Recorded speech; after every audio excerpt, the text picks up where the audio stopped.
Wherever you go, whatever you do, throw a little at it. Omax, Vest and Briefs. திமுக ஆதரவில் ராஜ்யசபா எம்பியாக தேர்ந்தெடுக்கப்பட்ட கமல் கடந்த ஜூலை 25 பதவியேற்றார். அதன்பின் முதல் முறையாக சில தினங்களுக்கு முன்பாக பிரதமர் மோடியை சந்தித்து பேசினார். இதுகுறித்து கமல் வெளியிட்ட பதிவில், கீழடி அகழ்வாராய்ச்சிக்கு மத்திய அரசு ஆதரவளிக்க வேண்டும் என்பதற்காகவே பிரதமர் மோடியை சந்தித்தேன் என கூறியிருந்தார். இது தொடர்பாக பாஜக முக்கிய நிர்வாகிகள் சிலரிடம் கேட்டபோது பல்வேறு தகவல்கள் கிடைத்தன.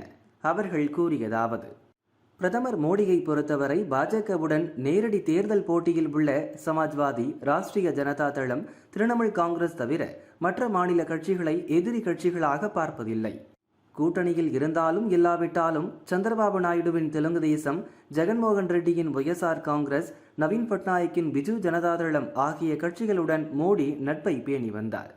கடந்த 2014 முதல் 2019 வரை ராஜ்யசபாவில் இந்த கட்சிகளின் ஆதரவுடன் தான் பல்வேறு சிக்கலான சட்ட மசோதாக்களை மோடி அரசு நிறைவேற்றியது. அதுபோல தேர்தலில் கூட்டணி வைக்க முடியாத நிலை இருந்தாலும் தேசியவாத காங்கிரஸ் தலைவர் சரத் பவாருடன் மோடி நட்பை பேணி வருகிறார். அவரை வைத்து காங்கிரஸ் கட்சிக்கு பல நெருக்கடிகளை கொடுத்தார்.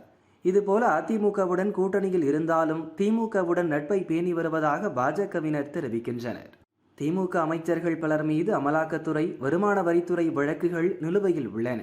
திமுக அரசு மீது பல்வேறு ஊழல் குற்றச்சாட்டுகளும் உள்ளன. மத்திய அரசுடன் மோதல் போக்கை கடைபிடிப்பதால் தமிழக அரசை நிர்வகிப்பதிலும் பல்வேறு நெருக்கடிகளை திமுக அரசு சந்தித்து வருகிறது. எனவே தேர்தல் அரசியலில் பாஜகவுடன் இணைந்து செயல்பட முடியாத நிலை இருந்தாலும் டெல்லியில் பாஜகவுடன் பரஸ்பரம் இணக்கமாக செல்ல முடிவு செய்துள்ளதாக கூறப்படுகிறது. வாஜ்பாய் பிரதமராக இருந்தபோது முரசொலி மாறன் பாஜகவுடன் நெருக்கமாக இருந்தார். ஆனால் இப்போது அப்படி யாரும் இல்லை. கனிமொழியை டெல்லி முகமாக முன்னிறுத்த திமுக தலைமை விரும்பவில்லை. டி.ஆர். பாலு, ஆர். ராசா போன்றவர்களாலும் பாஜக தலைமையுடன் நெருங்க முடியவில்லை. அதனால்தான் வைகோவுக்கு மீண்டும் ராஜ்யசபா எம்பி பதவி கொடுக்காமல் கமலை எம்பியாக்கியுள்ளதாக கூறப்படுகிறது. 2014 ஆண்டிலேயே மோடியின் மனதில் இடம்பெற்றவர் கமல். 2014 தூய்மை இந்தியா திட்டத்தை பிரபலப்படுத்த மோடி தேர்ந்தெடுத்த தூதர்களில் கமலும் ஒருவர். ராஜ்யசபா எம்பியாக புது அவதாரம் எடுத்துள்ள கமல் டெல்லியின் திமுக தூதராக செயல்படுவார். அதன் துவக்கமாகவே பிரதமர் மோடியை நடிகர் கமல் சந்தித்துள்ளார். அதனால்தான் கமல் கேட்டதும் பிரதமர் மோடியின் அப்பாயின்மெண்ட் கிடைத்துள்ளதாக பாஜக வட்டாரங்கள் தெரிவிக்கின்றன.